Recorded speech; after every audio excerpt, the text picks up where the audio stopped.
This is the Westchester Borough Smart Growth Committee meeting. It's Wednesday, September 11th, and it is 6:57 p.m. I'm Nicole Shimoni, the chair, and I'm here with Lisa Dorsey and Bernie Flynn. Are there any announcements that anyone wants to make? All right, seeing none. Any comments, suggestions, petitions by residents in attendance regarding items not on the agenda?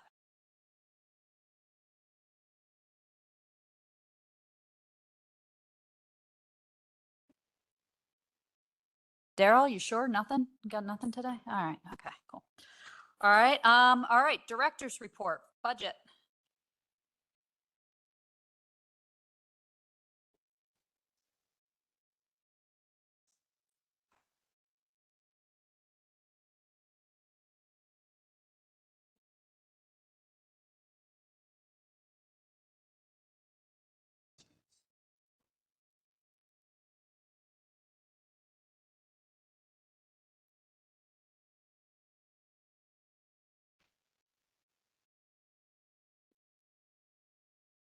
Quick.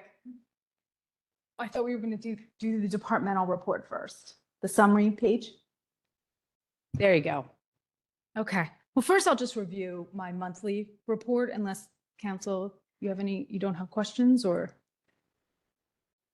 Yeah, do whatever. Yeah, the monthly report's good. Yeah, Okay. go for it. So regarding my monthly report for August, in terms of land development applications, we have 250 East Market Street, which is the final land development plan submission. The applicant did come before the Planning Commission in August. However, there's been a gap.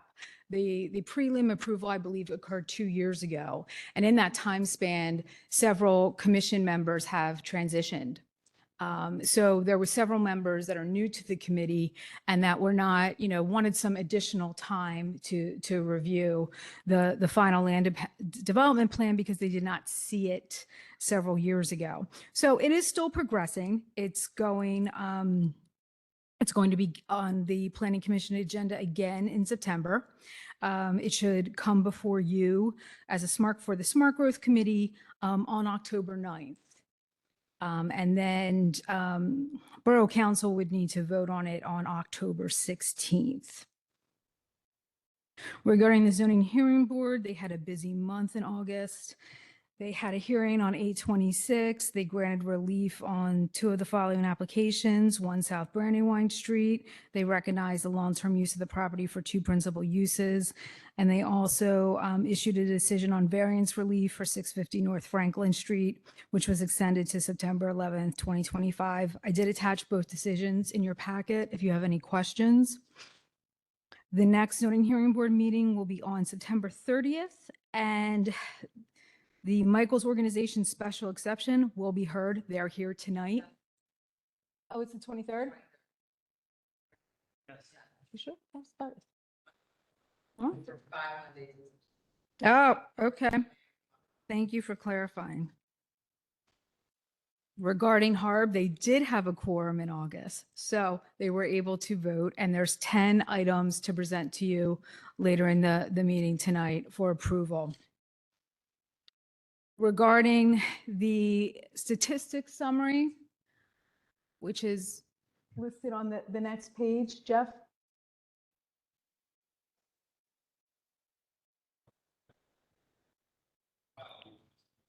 Okay, it's this file and oh no, this is the agenda. It's called Building and Housing Summary, B&H Summary. B&H Director Summary.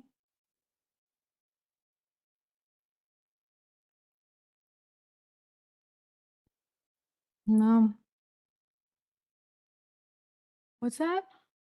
You don't believe you didn't receive that in your packets? I don't think it was actually attached. Yeah. Oh, no, my apologies. I did the 2-page summary the report as I did the previous month. It should have been in there. My apologies. I can provide you all copies tomorrow, but let me just review the statistics for you. Okay. For the month of August, there were 99 rental inspections conducted.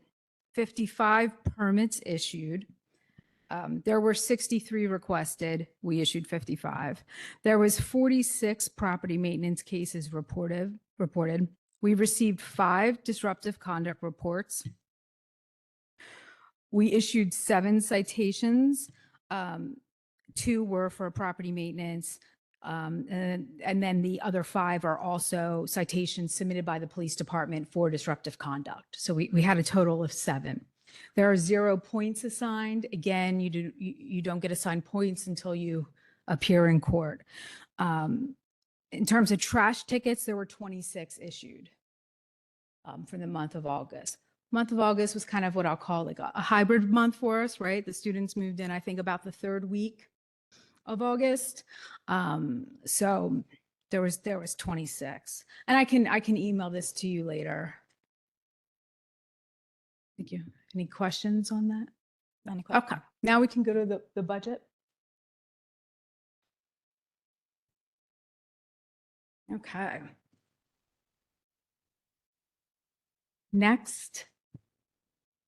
The mission statement of the Building and Housing Department is to provide fair and consistent enforcement of zoning and building code regulations as adopted by the Code of the Borough of Westchester through community engagement and the utilization and application of the latest training and education in the profession to protect the health, safety, and welfare of our community. Personnel. The Building and Housing Department currently has 5 full-time employees, 1 director, 1 permit coordinator, 2 code inspectors, and 1 building code official. In addition, the department contracts with 3 third-party inspection agencies for mechanical and electrical inspections, as well as zoning reviews. Okay, 2025 budget highlights, revenues. We're projecting them as a little over $1 million. You can see right there, $1,015,280. We are increasing the revenues by $280,000 in terms of building permits. That specifically, we did that due to the possible actual building of land development applications, which I'll get into in a minute. There was a minor increase. We project a minor increase in rental permits, an additional $12,280,000. In terms of expenditures, we're budgeted at $985,130. We added an increase of third-party inspectors totaling an additional $350,000. This is for help for BCO, building code officials, as well as continued. We currently outsource both electrical and at times mechanical inspections as well. And I think it's the next highlight, Jeff. The next slide. Call it highlight. Yep. Here's our future land development. This is what drove those numbers that I just showed you. So these are all the possible land development applications that could be built next year. We're just not sure, right? It depends on when if the applications, some of them are still in land development approval process, and then also when would they break ground. But we have to plan for them regardless, have some contingencies built within our budget. So there's 410 South High, 250 East Market, 611 East Nields, 5 North Adams Street, and 330 West Market Street. With the exception of 611 East Nields, which is a warehouse of a little under 30 acres, the total projected units that could be built are 870. That's it. There. Perfect. Any questions? No.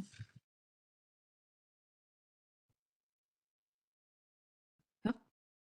Oh, okay, thank you.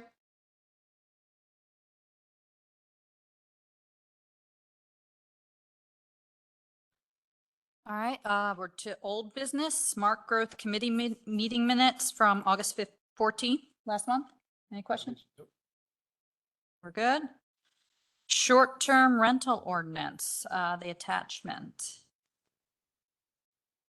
Kristen, do you want to, give a little flavor? So taking away from the hearing, and commentary from council based on the comments from the hearing.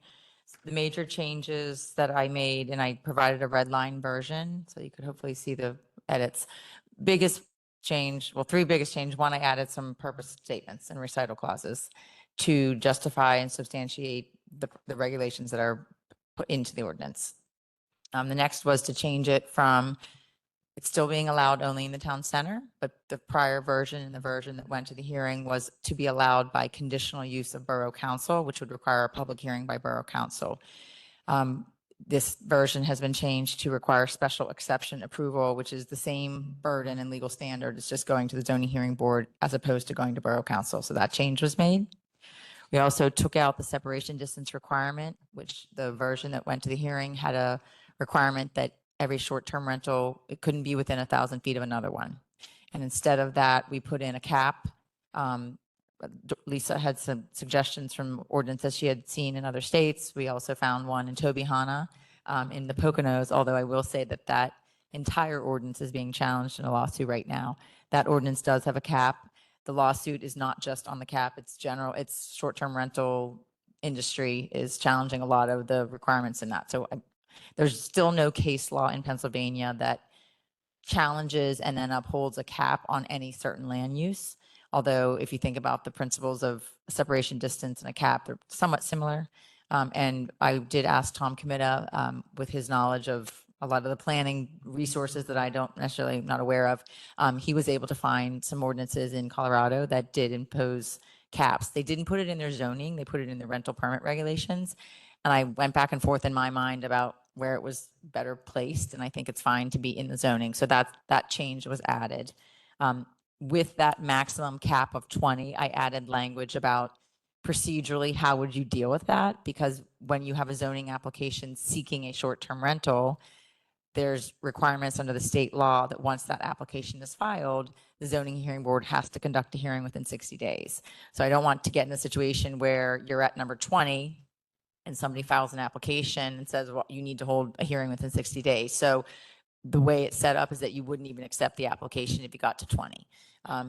Remember that there's a zoning component to this ordinance, and there's also the rental permit ordinance. So they go hand in hand. If a property owner receives zoning approval, the way this is worded, by the zoning hearing board for a special exception, they would then have a certain amount of time, I think I put 60 days, to file their application with the Building and Housing Department to obtain a short-term rental permit.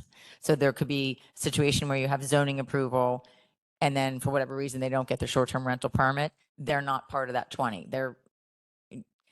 They have to get both to be counted towards that 20. And the way this is set up is that you would create a waiting list. So if you had 20 people got their zoning approval, 20 people got their rental permit, application 21 comes in, you would not accept it. You'd return it and say, we've met the cap, we're not accepting this application, and you would have a waiting list. So that if somebody didn't renew their permit the following year, now you're down to 19, that first person on the waiting list will be given an opportunity if they wanted to pursue their application. So there's definitely some communication and some administrative things we're gonna have to work through with this cap, but I think it can be done. The other changes, let's see.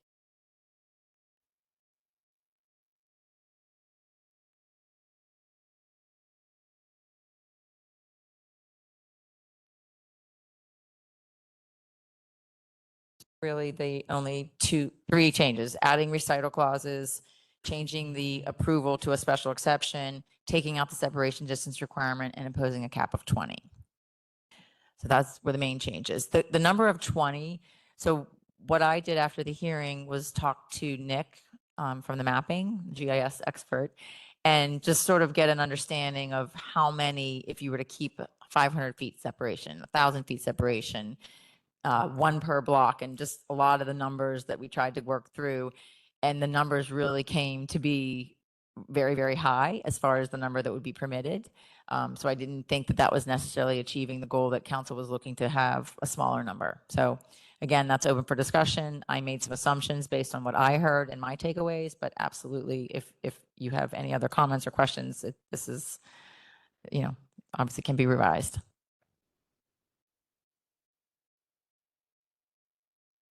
I just had one question, and it's for you, Mr. Metrick, around the wait listing and the administration of that. I don't expect that you have figured that out soup to nuts, but we're prepared to manage it that way. Okay, all right, thank you.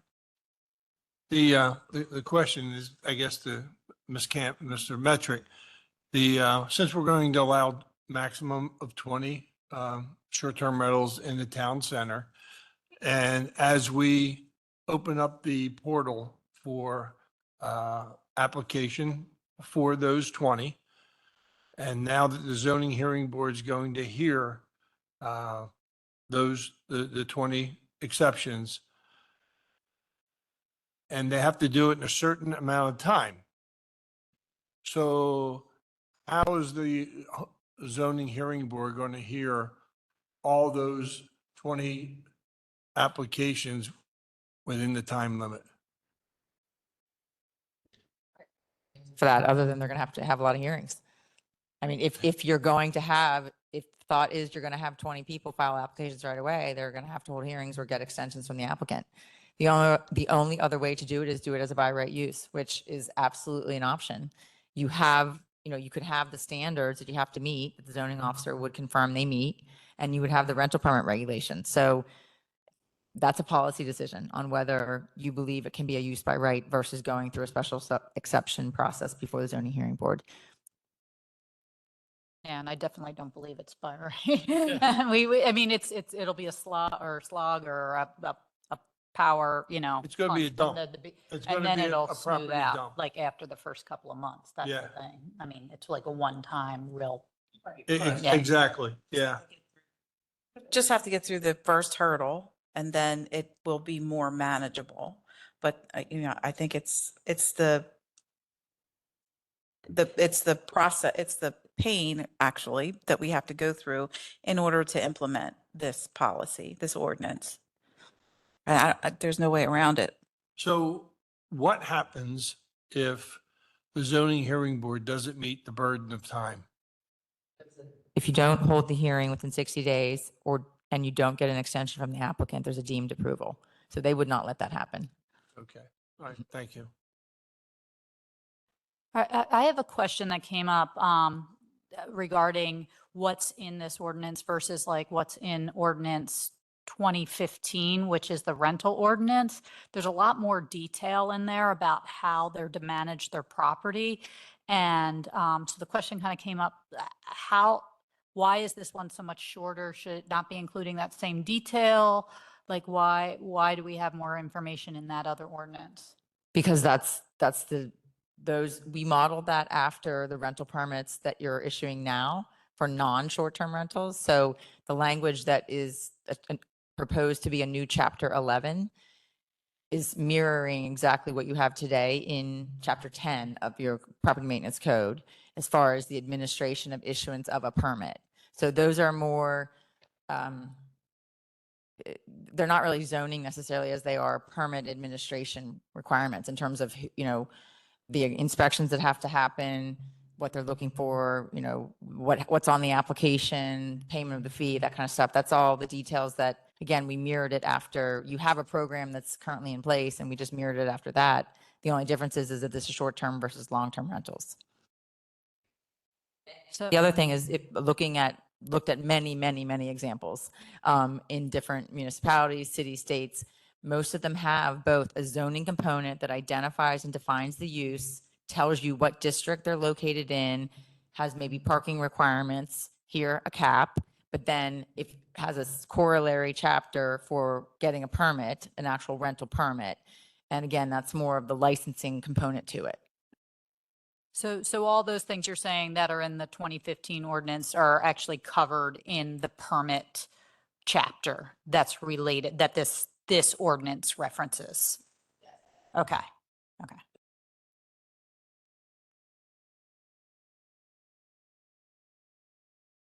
All right. Any questions? Any feedback from those? Come on down. Make sure I understand, but following up on what Nicole said. So all the things, all the standards. Excuse me, Oh, sorry. know who you are? Sorry. Lisa Kearns, West Biddle Street. Thank you. for reminding me, sir. Lisa Kearns, West Middle Street. Yeah. So all the things that were in the ordinance before about the shall be the subject to the following regulations about if you don't live within, if the owner doesn't live within 50 miles, he has to have an agency. Overnight occupancy is limited to no more than 2 persons per bedroom. No bedroom shall have any cooking facilities. You know, the things that have to be posted.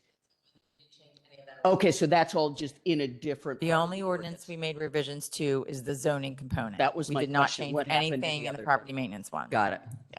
I still have my same questions with that section, but at least it still exists. So perfect. Thank you.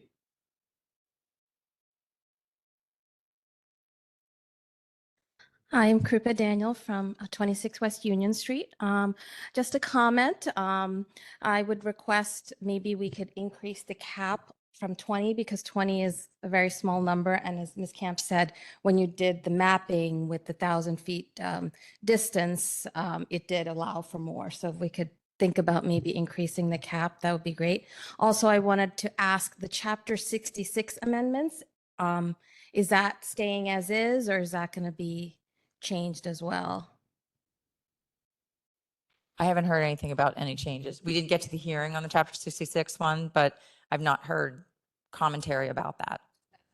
I mean, that's council's decision, but I have not heard, and I've not been instructed to make any changes to that.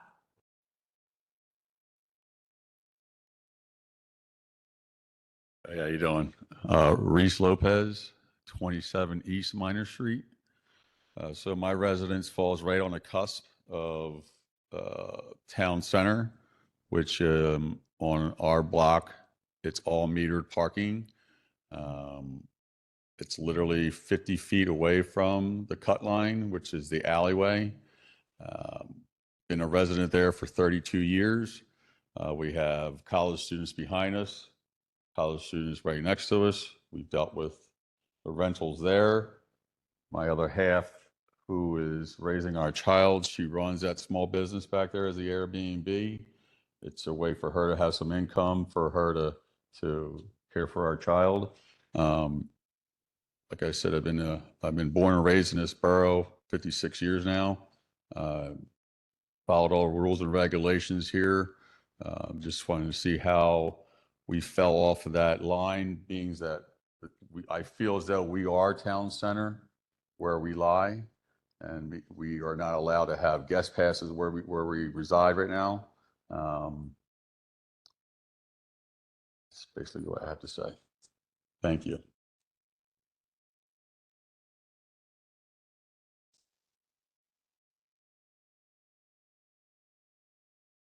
Yes. So what I am asking is to be part of that line as far as being in town center where our residence is located. Yeah, unfortunately, you know, there's got to be a line, and if you ask to be added in, then the person next to you might ask to be added in, and the person next to you. I understand that, You know. but if you look around our neighborhood, we're the one block that has meter parking where we're not even allowed to have guest parking or guest passes at all, but everywhere around us is allowed to have guest passes. We're literally within 50 feet of town center and 50 feet of having or not having guest passes for our residents, for having people come and visit us. I just feel like we're right there in town center. The bars are right in front of us. So that's why I'm asking if there's a way that we can be put into that. Thank you.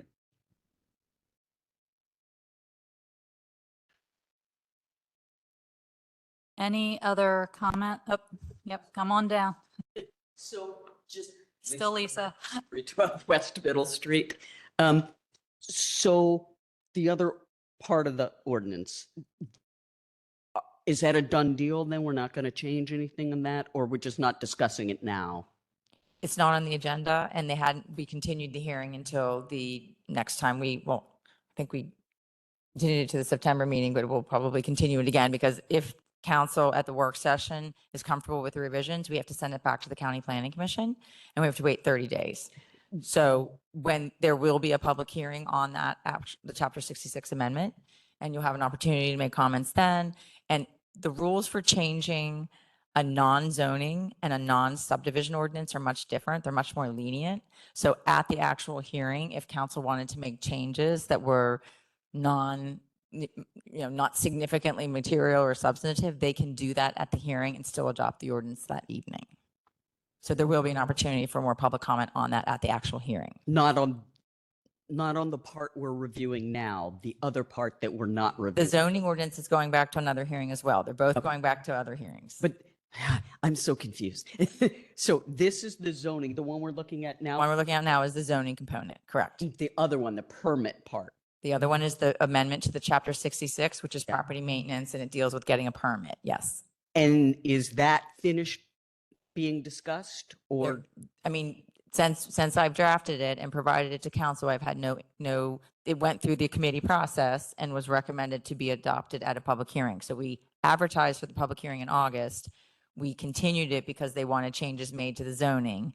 And you have to have the zoning in place before you would then adopt the amendment to property maintenance. Okay.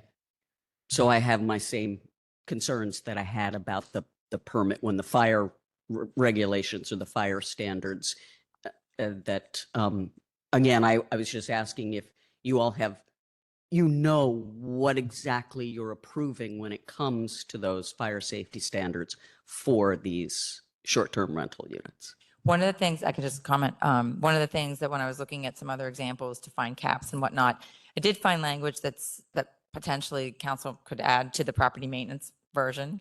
That would be unlawful to operate a short-term rental without a functioning smoke detector, carbon monoxide detector, and fire extinguisher on the premises. I didn't suggest that because I think that's already required based on the references to the codes that we have. It would be a belt and suspenders provision. But if that was something that you're looking to do, I think that's already going to be required. And that's my We could add question. it. Why Do we know what's going to? Yes, we had a meeting with the code enforcement officers. We can't give you a definitive answer. And I think we talked about this a little bit at the hearing.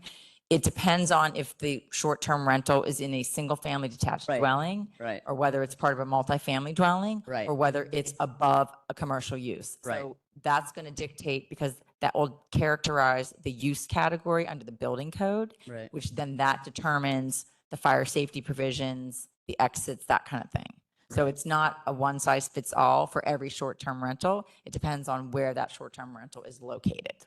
Correct. Yes, that was my understanding as well. And I just wanted to see if you guys understood what the requirements were for each of those and what you're allowing or not allowing. Okay, thank you. That's helpful.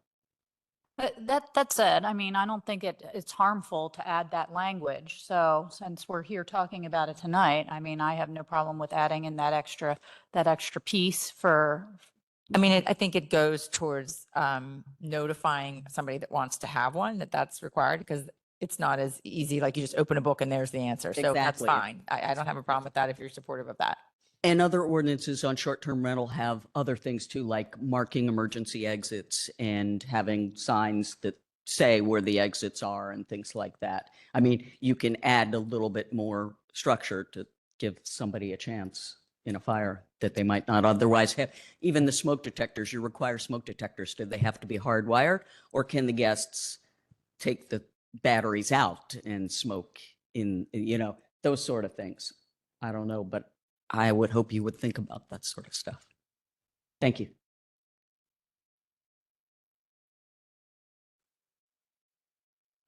okay, so I think we're okay with the changes you made, plus adding in the fire safety components to make sure that, yes, that it's there and that it's highlighted so people are aware of what they need to do.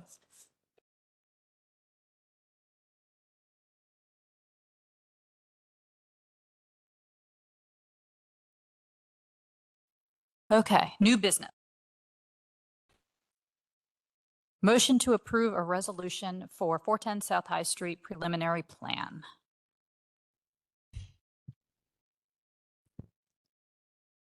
Good evening. Brian Nagel on behalf of the applicant.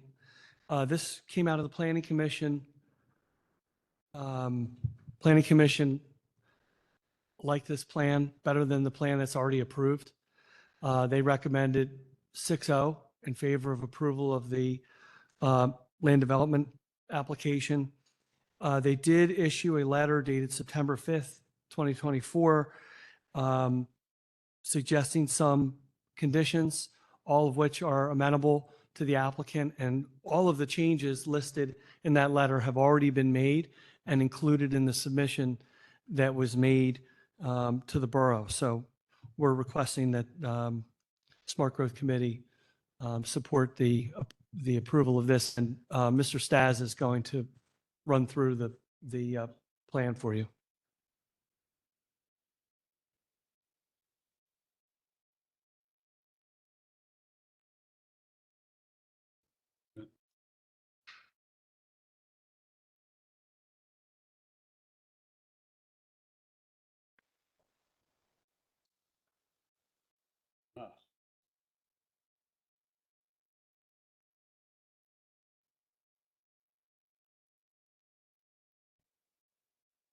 Yeah. Pete Stas, Core Development. As Brian mentioned, this is what we're going to try to cover today is just some of the changes in the plan, most of which happened during the planning commission process. There was a lot of back and forth with there are a number of community members there, council members, and a lot of discussion with the planning commission. So and in fact, I would argue that although many of these changes cost money, I think they were good changes and make the project better.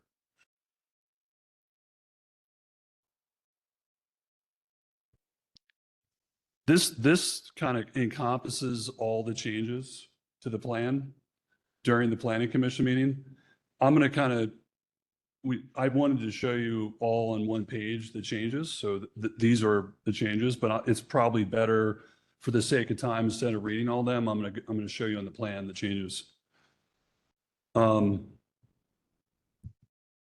one of the things they asked us to consider was setting back the top floor on the building in 2 spots, one here. So we did that. That creates less massing on the structure and creates some really nice outdoor spaces on the units up there. They also asked us to consider setting back here and here, just to add some more articulation into the building. So we did that.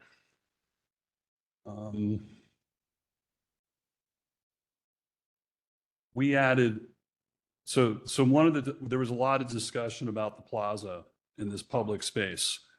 This is 3,000 plus square feet of public space here. Right here, we added an entrance. That's the corner of Price Street and High Street, and we added an entrance here into the building. The main entrance to the building has always been up on Dean Street and High Street. But the thought process was we have a public space that's a very busy corner from a pedestrian standpoint, and having an entrance to the building there would be a nice addition and create a sense of purpose for the public space. So that's another thing we added. This is just another angle showing you the building. This is your entrance to the building right here, the main entrance. This is Dean Street, and you have High Street. There's some additional setbacks that we set in the building.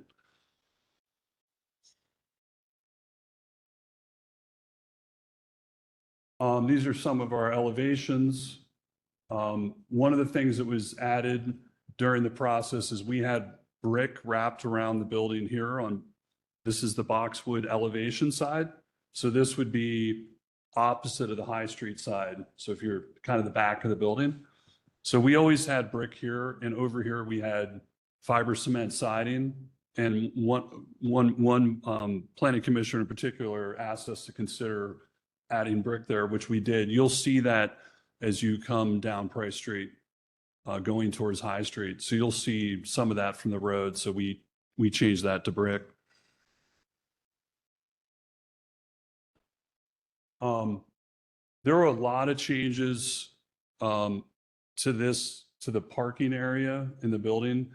Originally, in a previous plan, we had access to the building off of Dean Street and we had parking off of Dean Street. In discussions with the planning commission and the community, they really wanted to get all the vehicular traffic off of Dean Street. So we did that and we put all that parking off of Price Street right here. Now it's kind of hard to see what happens here, but what we also did is in our first plan, we had parking right here in this whole area. But what we're doing now is when you drive in, you drive through here, and then as you come down this parking area, it actually lowers in elevation, and then you go under this area here, and it becomes this area right here. So it becomes a multi-tiered parking section, and we did that to add parking to the plan. That gave us additional parking over our previous plan. And obviously that's an expensive process because it's a double deck and you're digging into the ground. It gets expensive, but it did increase our parking.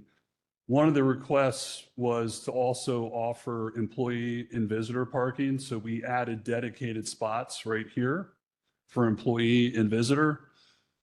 That gets our total space count, including the bonus spaces, up to 175. The bonus spaces are these stack spaces right here.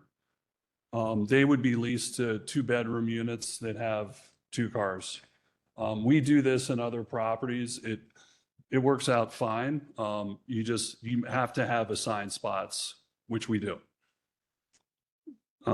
We also added 9 EV charger spots here. And so the other thing that this was kind of a hard fought process, but we're 2 years into this approval process. I should say we started the first one and got approved, and now we're on the second one, but it's been a 2-year process. A couple of years ago, I reached out to the third-party consultant that is helping with the High Street corridor improvement for PennDOT. And I said, why can't you put parking right here on High Street? His answer was, there's not enough room. And I'm like, there is enough room. And we went back and forth and he said, nope, there's not enough room. So called him again and he explained to me there is see that cross hatching there? That cross hatching is 6 feet. He's like, oh yeah, we have 6 feet to give you, but we're 2 feet short because you need 8 feet to make a parallel parking spot.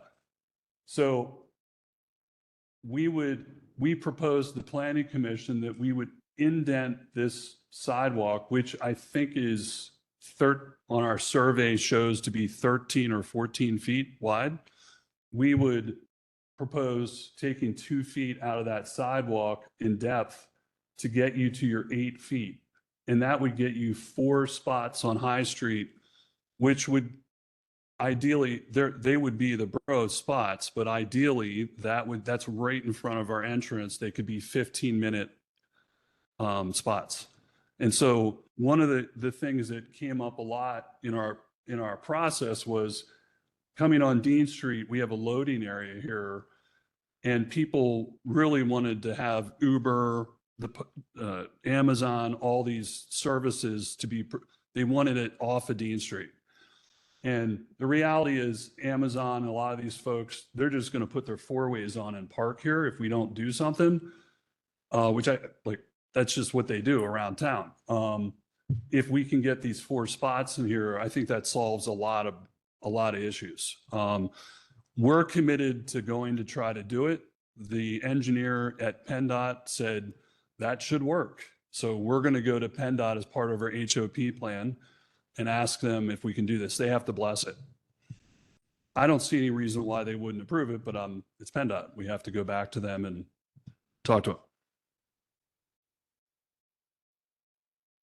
them. We had a lot of discussion on the public plaza. The comment was, how do you activate it? What are you going to do? So we added some planners. We showed a furniture plan. We kind of showed how this is going to become a usable space. We didn't have a lot. We had some landscaping in, but they asked us to spend some more time on that. So we did that. And I think the other thing that's important to understand too is like, we self-manage these buildings. We're very active with the community and our tenants. We'll be holding events there and activating that space a lot. Much as you see at 44 West, they activate that space. Same thing here. And we cross promote with retail, local vendors and whatnot, just to activate the space and make it a space. So it's a lot more than just the pretty pictures and the plants to make it a nice public space. And this was just the last thing, just to show some more details and some of the proposed furniture and whatnot for the space. Lastly, they asked us to consider a bus shelter here. So we're going to look into a bus shelter. And then I don't have a picture of it, but there's a Pico wire that runs from here to like, I think here.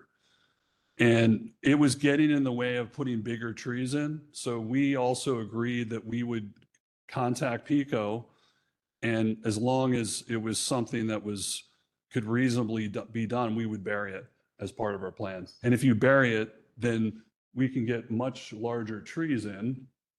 Like those trees won't fit as they're drawn right now until that line's moved. And they were really, the Planning Commission was really concerned about having shaded public space, trees, the trees will be great there. And to be able to move the line and make bigger trees would be great too. So we're committed to trying to do that. That's all I got.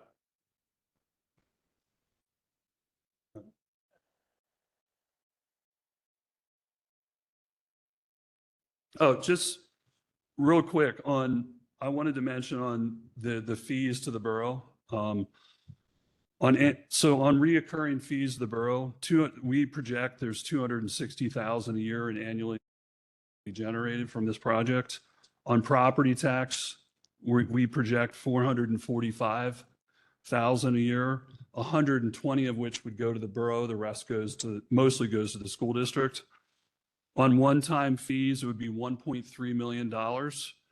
A big part of that would be $711,000 for EDUs. Lastly, on the parking, this was measured under the ITE dense urban or the urban ITE, and we have, counting the bonus spaces, we would have 40 excess spots to that. If you also count if you go up to the next level of ITE, which would be the urban suburban, which if you just looked at it that way, we also qualify that with the bonus parking. So if you have any questions. Yeah. Oh, yep. Okay. A couple. So first, how many 1 bedrooms versus 2 bedrooms are you planning? So it's 139 units. Our ratio is going to be 55 to 60% ones, and the rest would be twos. So whatever that math is. Sorry. Okay. Number 2 thing that I wanted to say. So you answered, because I was like reading the plans today. I'm like, what is this high street parking? There's no way that's going to work. But okay, so that makes sense that Yeah. So how big is the sidewalk going to be when you do that? Right now, and I apologize because I don't have the survey in front of me. The PennDOT, our survey showed around 13 feet on the sidewalk. So if you took 2 feet off of that, you'd have 11 feet for that. Each one of those parallel parking spots is 22 feet long. If we put 4 in, that would be, 88 feet, where you'd have that 2-foot indent. We did not amend our landscaping plan, but like ultimately you'd have to, you can see, I think those, I'm guessing I'm not sure what that is right there, but like if that's where our trees were, we may have to move our trees a little bit. We haven't done any of that. We want to see if we can get it approved, and then we would then alter the landscaping plan. Speaking of landscaping, let me ask you this too, from a grass perspective, because I know I walk my dog down there all the time and she's loving it right now with, the Burger King there and all that grass that's Yeah. there. And you probably want to do this too, because otherwise dogs are going to go to the bathroom on your building. Like, is there going to be like spots, like grassy places because people love to walk their dogs around town and so trees are great, but yeah, where's So some of that? it might be, it's easier, well, you can see it here. I mean, this is 20-foot wide right here at this point. So along this whole area, and I think Matt Clapp on the Planning Commission was talking about how we can make, that's an opportunity because it's some space, but there would be grass there. There's not a lot of other grass. I mean, for this doesn't help people that are not living in the building, but in the building, we have like dog walks and we put up artificial grass that can be washed. And that's where the dogs poop and pee. Who's washing that? Our staff does, our maintenance, yeah. They put a chemical on it, they clean it, it's just designed to handle it. And if you don't clean it, it smells. So you got to stay after it. Okay, and I think that was all I had. I have one huge question for you. In our saldo, they say that the developer shall institute dark sky lighting in the neighborhood, shall. I like the word will better, but because of these big buildings and because dark sky lighting is so important in the borough, because we actually glow.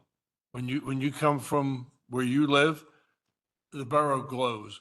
And what we're trying to do is stop that because it's not good for the environment or anything else.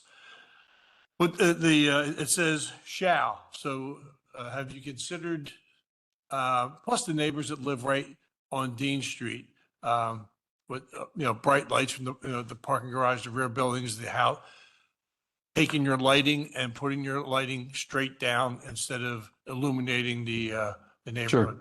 No, and Bernie, you've reached out and I saw the article in the paper about the, over at the park and the things that you've been championing. And we have implemented on smaller projects, the dark sky products. We would definitely consider it here. And look, we're not interested in shining bright lights on our neighbors. That's just not, that's going to irritate everyone to the end of earth. And so we certainly are committed to looking at it, and we have put it in some smaller projects before. There's an expense to it, but I think it's also fair to say, I think we would look at doing dark sky like products that it maybe achieve the same thing at a minimum. Okay. Like we'll be committed to that, and we would look at considering doing it. We just need to kind of roll up our sleeves and look at it and see if it's something that, from the expense side that we can do. But we're not interested in shining. I think we're aligned on that. We run our own management company. We're going to be here every day. And if we have neighbors looking at us saying, you got lights in my family room every day, like they're going to come in and complain every day. So Yeah, because it's all basically directional, and the color of the film that keeps the lighting more directional down instead of broadcasting it completely out. Yeah. And when we get to that, if you're willing to talk about it, we're happy to share our findings and discuss it. So, yeah. It's very important for the borough as we move forward. And, we've also approached the other developers as well. When we switched all of our streetlights to LEDs, we've totally made the borough light pollution, double what it is. Even though we can lower the intensity of the lighting, it almost has to be 5% of what the light can do. Because we actually put screens down at Everhart Park, and it helped quite a bit, but it's still just not right. You almost need a bucket over top of the light for directional lighting. Okay. Yeah, so it's plus it's softer, makes your building look softer instead of institutional. Yeah. Great. Oh, wait, can I do one more thing? Is there lighting? What do you propose? Lighting of the building? Where is there lighting? Well, It's not clear where. would we have submitted a lighting? Help me out. We Yeah, don't, that, Perhaps I'm trying to clarify a little bit. There's no lighting plan for this. In reality, it's not like our typical suburban parking lot context. It's a building. Streetlights are proposed per the borough code. Then there would be, wall packs for building lights that frankly aren't designed until the building permits. The code language for dark sky. Thank you. Sorry. The code language for dark sky says shall promote dark sky lighting. Shall promote dark sky lighting. So just to be clear on that, but technically there's no lighting plan submitted for this type of project because again, any lighting would be associated with the building once that's designed as part of the building permit process. But to be honest, it's a little bit of a gap in coverage that I've seen in other suburban communities where you get lighting on the building that's not addressed as part of a lighting plan. So I just want to be clear that there's still more to come on that. So I think this discussion can kind of be ongoing.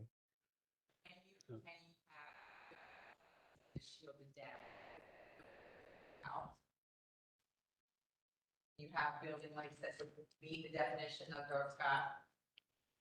Yeah, as Mr. Klein said, and Mr. Stas, the problem, well, we don't know what the lighting package looks like for the exterior of the building yet. Lots of times what they do is they take their lamps and bounce the light off the building and up, and that makes the light pollution. And with dark skies shall, and the Saldo, and the Commonwealth of Pennsylvania is strongly pushing for dark skies. The lamps are actually facing down and doing, maybe they raise the lamp Yeah. higher. and we have the same, I mean, we have a public plaza and there's going to be some pedestrian level lighting in there. So we want to be considerate of it there too. So would the proposed, Bernie, a proposed condition be that applicants shall, I mean, do you want to see it at land development, Nate, or is it something that happens at building permit? I think in fairness to the applicant, that's really just not something that's going to be designed at this stage. It's not. I would suggest perhaps the commitment would be that at the building permit stage, dark sky compliant lighting for the building, would be submitted at that time. Subnote, Something along as those we- lines. Subnote as we move forward as a consideration, because everything else is very good. Yep. Okay. All right, one more thing that I didn't mention. I was saving the best for last, but I didn't, and then I forgot. Parking, my favorite thing, as you know. So I see your ratio is about 1.25, which is an improvement from your original plan, which was like somewhere around 1.1 or 1.15. I have to go back to my chart that I had done per unit, which is an improvement, and that's great. I mean, the new zoning that we're proposing is a 1.4 ratio, but I also comprehend that you put in your application for this with the old thoughts and with the philosophies that had been used by people that this urban dense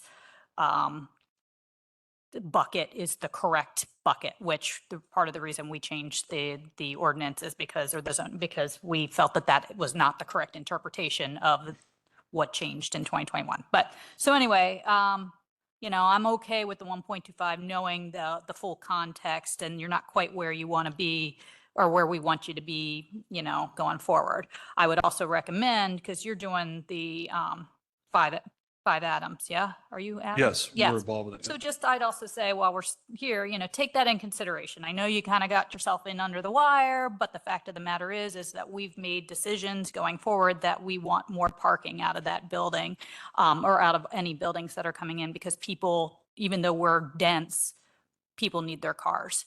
So I would ask you to take a similar review of care with how much parking you're providing the people living there. Somebody mentioned, it might have even been you during the other meeting, like 20 spaces in the middle of the street. Well, we want people to park in the building, similar to this building. We don't want the residents taking up the street parking, especially in areas where there's commercial businesses, right? Because we want people to come to the borough and be able to park. So please do, I'm good with where you are now with regards to the full context, but I would also ask you to, again, take some similar care for the new buildings that you're looking to put in here. I appreciate that. Yeah, I just one thing I would tell you is too, is like, you know, we're these developments, 40, 50, this one is $40-50 million project. And if we can't park our tenants, we can't rent, like, we're not going to be able to rent the building. So please understand, like, we look at your ordinance, but we look at the market first and say, what do we need to park? And then we're like, okay, what do we need to park? And then after that, we look at the ordinance. So it's a big deal for us. Good, good. And part of the reason we changed the ordinance was because what we were seeing was the interpretation is not where our expectation is, and that from the buildings that we do have here, actually, people might not use the parking, but it's because they're charged exorbitant amounts for the space. And so then they get pushed into the borough, and then Yeah. it's a burden on the borough. So that's something too. Like if you're calculating it, thinking you're going to charge people, hundreds of dollars a month, that's really still not fair to the borough. So please Yeah. keep Well, that in mind as well. can I just say one thing to that? Because I actually got called to the carpet on that in Lower Merion. And these parking spots cost so much money to build. I guarantee you, if I have an empty spot, I'm lowering my price. Like, I can't, if we pro forma'd $50 to charge someone for that spot, if they say, hey, I'm going to park where else, I'm lowering my price because I'd rather get 40 than nothing. So, and we've had Lower Merion had that same concern with us, and I walked them through that. And I took them down in my parking garage. I'm like, we're not going to have empty, we're going to fill this place. And that's not going to happen. Like, we're just going to lower our price until it fills. I had one more question, Mr. Stassen. You went through the fees earlier, or the potential revenue for the borough, the 1.3, the 260. Yeah. 445, I think 175 of that. And I may have missed it, but the rec fee, is that part of any of these fees that you saw for the? No, we had some discussion that in planning commission, and we believe we meet we provide recreation space Inside the property? In the building. And actually, well, really it's in the public plaza. And so that public plaza meets the 5% requirement. And when you look at the saldo and go through all the different things, the saldo, all the images they show, we certainly meet, we believe we meet that requirement. On top of that, the rec spaces we have, the Spirit, they talk about it in one of there's a lot of different language in there, but one of them, they talk about taking the burden off the park system. Well, we have lots of rec space in the building for our tenants. So in theory, we're taking some burden off of the spaces in town because we're providing rec space in our building for our tenants. But the main way we're meeting it is because of that Publix plaza. Yeah. Okay, thank you. Yeah. Will the engineer's drawings and renderings be on borough website if we're not already?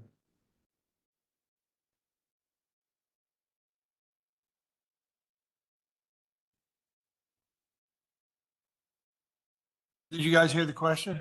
Okay. So, They didn't answer you yet. Turn your hearing aid up. Dr. Freed, you came to me.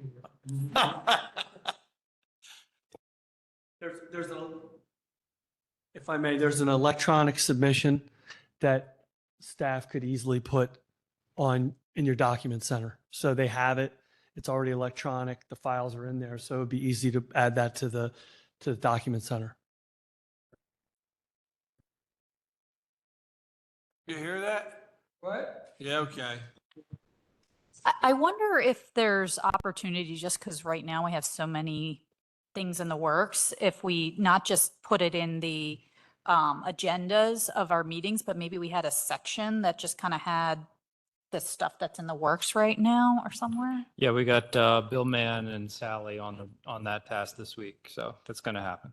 Fantastic. Thank you.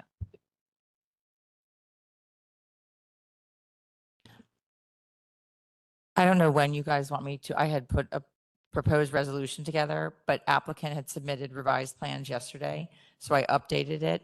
I also had conversation with Nate Klein on 2 of the conditions that I needed clarification on. So if, when appropriate, if you want me to go through the changes that were made, I can point that out for you. Let me do that. Okay, so the first is just in all the locations where I was identifying the last revision date. Many of the places, the last revision date of these plans and different reports is now September 6th, because the packet that they submitted yesterday, which was something the Planning Commission had asked them to do. So I updated that date on the landscaping plans, the architectural plans, the parking study evaluation. All of those have been revised with an updated date of September 6, 2024. So that shows up. The other major change was on page 5. So on paragraph 13, again, Mr. Stas spoke to and presented the revised architectural plans at the Planning Commission meeting, but they had not been formally submitted. So the first time anybody saw those was at the Planning Commission meeting. So when I was drafting this last week to get into your packet, I did not have that. So the paragraph was written that they would revise the architectural plans to incorporate the things that he described tonight. So now it reads that I'm actually referencing the September 6th date and says that those plans have been revised to add the following, and it goes through the things that they spoke to that he referenced tonight that he brought forward to the Planning Commission. So those are already incorporated into the September 6th plans. The next one was paragraph 15. I didn't change this, but I want to make sure I'm clear on this. This was the conversation about reducing the size of the sidewalk to allow the loading spaces. That's something that council doesn't have to take action on. That's purely a PennDOT decision, correct? Agreed. Okay. So I just want to make sure that the way that's worded is that if you're in support of that, the way it's worded now is that he is supposed to be submitting an application to PennDOT to seek to do that. So if that's what you want to happen, I think that condition works. I was not clear about the bus shelter, and in the version that I sent you, I wrote maintenance ? I talked to Nate and we added a sentence that if SEPTA agrees that that's an appropriate location for the bus shelter, applicant shall install the same and enter a maintenance agreement with the borough and/or PennDOT to maintain the same. I know that, for example, at the Aldi that came in West Goshen really wanted a bus stop there, and PennDOT said, fine, that's great, we're not maintaining it. So West Goshen did enter a maintenance agreement with the developer of the Aldi. That's in there for your consideration. The other change was I had, and you heard Mr. Stas talk about this tonight, about he committed to the Planning Commission that he would work with PECO, the utility provider, to bury the aerial utility on the north side of Price Street between Boxwood Alley and High Street. I had put in the version that you saw if it's economically feasible, but I didn't know how to define that. I don't want to get into a dispute about that. So Nate had given me language in paragraph 18, basically that during land development, they're going to have to investigate that and come back and have a dialogue with council about, and/or staff, consultants about what that costs and whether it can be done. And so it will really be something that's sort of punted.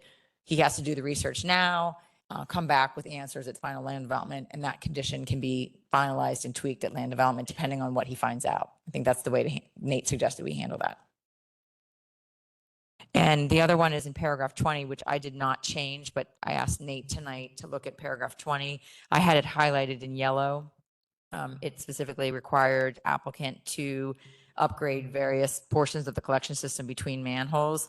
And Nate said that that's actually work that the borough is going to do, but with the tapping fee paid for by the applicant. So the paragraph, the sentence that was highlighted would come out. It's still going to be a condition that they have to pay for all the necessary sewer capacity, obtain all the appropriate sewer permitting, and pay the necessary tap fees. But that payment of that money will go towards fixing that particular segment. And those are all the changes that I've had proposed from the version you saw in your packet versus what I handed you tonight. All right. How you feeling, Lisa? Yeah, I think we're good with it. Yeah. And the only other thing is I could add a condition to address Mr. Flynn's comment about lighting. Lighting. Okay. Yeah, I would just request that that reflect what's in the ordinance, Kristen. Okay. Thank you for your you. consideration.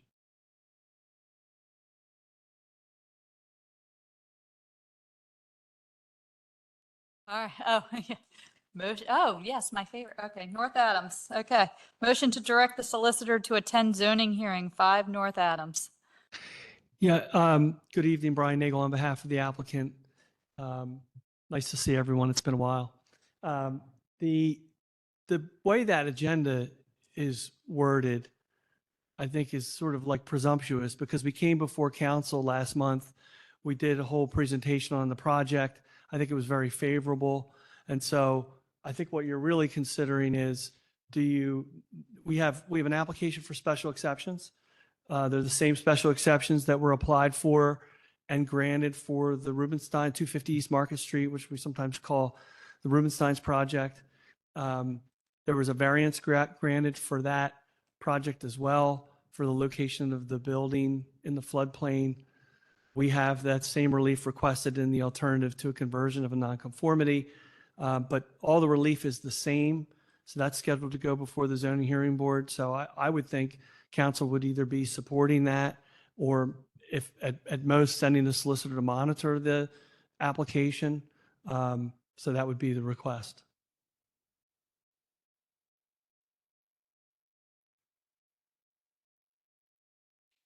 Yeah, I thought when we saw this last month, and correct me if I'm wrong, we're recommending that the solicitor go to the hearing.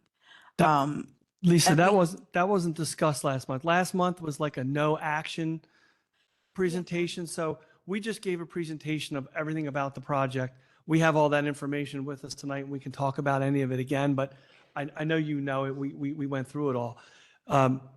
But there was no action at the meeting last month. This month's meeting is for council to decide, do they want to send the solicitor to monitor the application? Do they want to support the application, or whatever action council Yeah, I think decided that to take? there were concerns, right, with the floodplain, with the, Sure. you mentioned the parking earlier. Well, So, this has nothing to do with the parking generally, in terms of the amount of parking. That'll be on the land development plan that would be Understood, subsequent. and that's why I Yeah, didn't say yeah, anything last yeah, month. I was okay. focused on the floodplain stuff, but mentioned it here. Yep. But yeah, I'm in the agreement with Lisa. I mean, bit nice ask, thank you. But yes, I want my solicitor there. And I also want to make sure, that, because one thing that came up last month too was about the overall analysis of our floodplain, because we kind of keep just popping buildings in here and there. And I would like to, before anything gets approved and built, it's not just what you guys are, it's the impact, especially because there's a lot of different stuff going on. And I think we need a greater analysis, like what I think Don Edwards was I know, but asking that, you for. can't put that on the applicant. There's nothing in our code that requires them, and they don't have the right to go on other people's properties. I mean, that's something that has to be done as a borough project, to be honest. And I would say that I will do whatever you want as far as what council decides, but I need to know whether you're sending me to oppose the application, sending me to monitor the application and suggest reasonable conditions. So I need to know what my marching orders are if I go to the zoning hearing, And remember, because I prepare much differently if I'm opposing it versus if I'm monitoring it. Yeah, I thought I was asking for a reasonable condition, but apparently I'm unreasonable with my condition, but yeah. But yeah, I think that's what we're all kind of, at the very least, would want to send you with some conditions. So one of the things I had asked Nate when we were waiting to come in was, we haven't really, we wanted to hear what council thinks, right? Whether you're in support of it, want it to be monitored to make sure it's making sure there's no negative impacts with what they're proposing in a floodplain, or whether you're really pushing and in support of it. So once we knew that, I said to them, if they're concerned about the floodplain, I would want to talk to Nate and maybe Kelly too, and their floodplain expert, what types of reasonable conditions over and above maybe what the ordinance would dictate. And that's something that Nate and I haven't had an opportunity to do that, but we could do that in advance of the council meeting and hopefully have something to present to you for that. Yeah, I think that works. and if you have the opportunity to get any such proposed conditions to us, we'll evaluate them ahead of the hearing and be able to address them at that time. So That'll be fine. And recall that, you know, Mr. Edwards got up and said that we can't underestimate the benefit of the infrastructure improvements that come with this with respect to the floodplain. I mean, I think everybody acknowledges that we're improving that condition over there. Mr. Edwards' point, I'd never seen him that animated since then or before that, because he was so excited about water that night. Yeah. And it was pretty amazing. The only thing we talked about last time with Mr. Howe was the cleaning out of the 25 feet away, the big culvert on. Correct. Yeah, that was one of the big concerns that we had, that where we're dumping is going to be able to accept the water on the other side of the street. And Mr. Stas mentioned that, I don't remember putting words in his mouth, but they were going to make sure that those 2 circles on the other side were free flowing, if I remember correctly. That's correct. Yeah, we haven't investigated the cost yet, but we are going to do that, and we would look into cleaning that out. Yeah, and if I may, Bernie, I think that's kind of the type of reasonable condition that we would want to maybe apply at the zoning hearing board level to make sure that we're comprehensive in that repair. You look very comfortable there, like Jerry Blavitt, you know, with the microphone and all that. You know, sneakers, beard, you know, I'm not wearing sweatpants. shirt, you know. You're doing well over there, Mr. Klein. All right. Okay. So thank you. Thank you. Thank you. Thank you. Have a nice evening.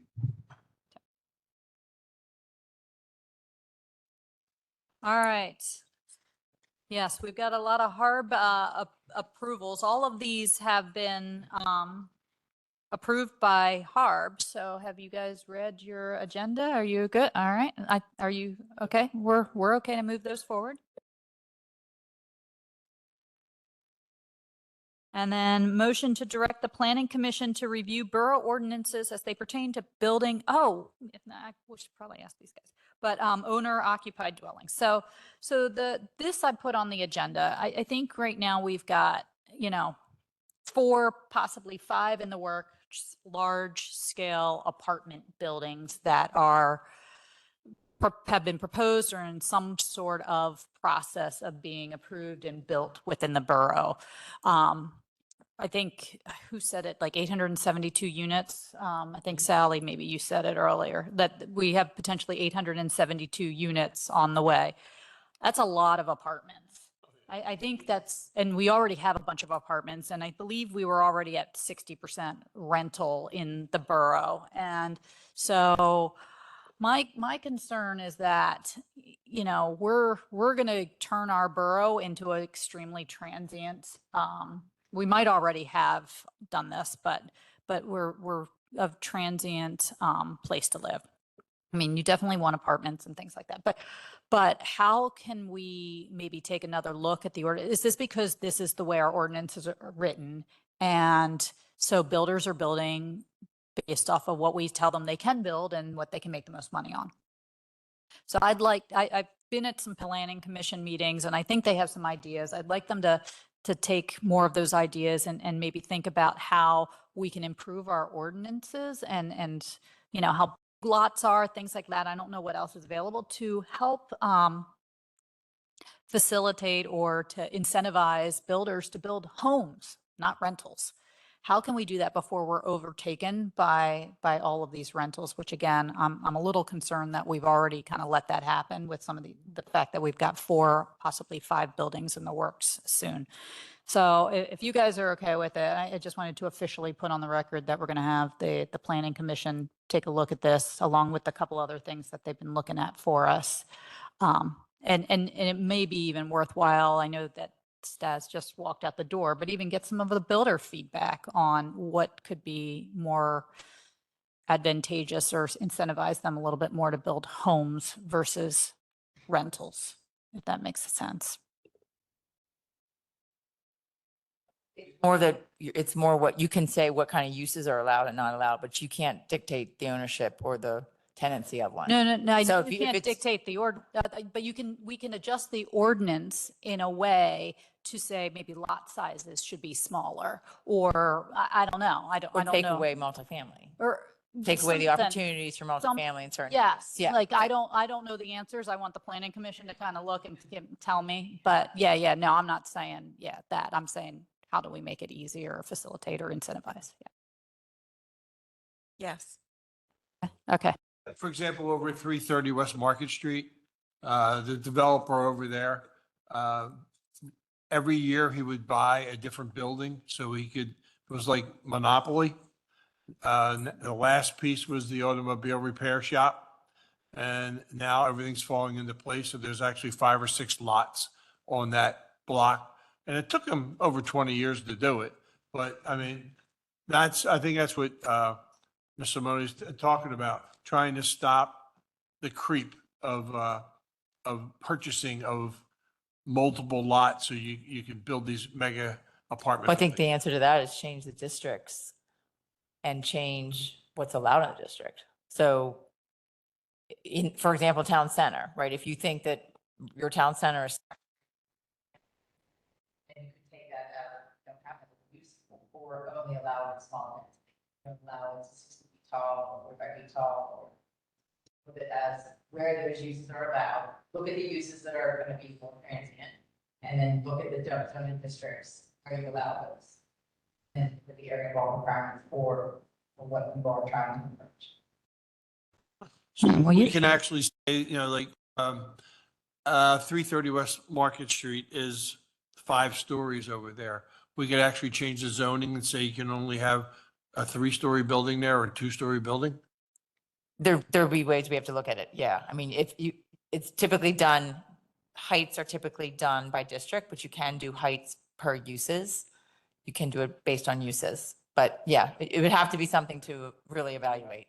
All right, you are like a wealth of knowledge coming this way, right? Can you like write an email with some of these? Well, So and so I'm writing I them was down. at the last planning commission meeting and there was some discussion and I said that I'm happy to go. I mean, I know they have a lot of ideas and sometimes it's helpful for me to be there so I understand their purpose. So for example, the building height one,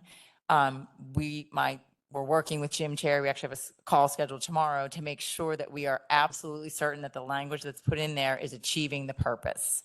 So I am happy to attend the planning commission meetings if they're going through some of this ordinance discussion to make sure I understand exactly what the goals are. I may not have the answer right then and there, but then I can take it back and sort of evaluate it and consider it. So I'm happy to be a part of that. Okay, my goal, if it works for you, is to go to, we can't go to the work session meeting because we're in our own work session meeting next week, but I was going to go to their voting session one. I think it's September 24th. I don't know if we can use some of that time for this conversation too, and you guys can be there, that would be awesome. Okay. I'll talk to Jim. We'll put this discussion on the 24th agenda, the voting session. Thank you.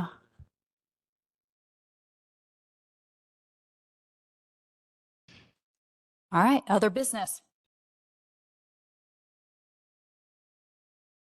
Seeing none, we are adjourned at 8:16.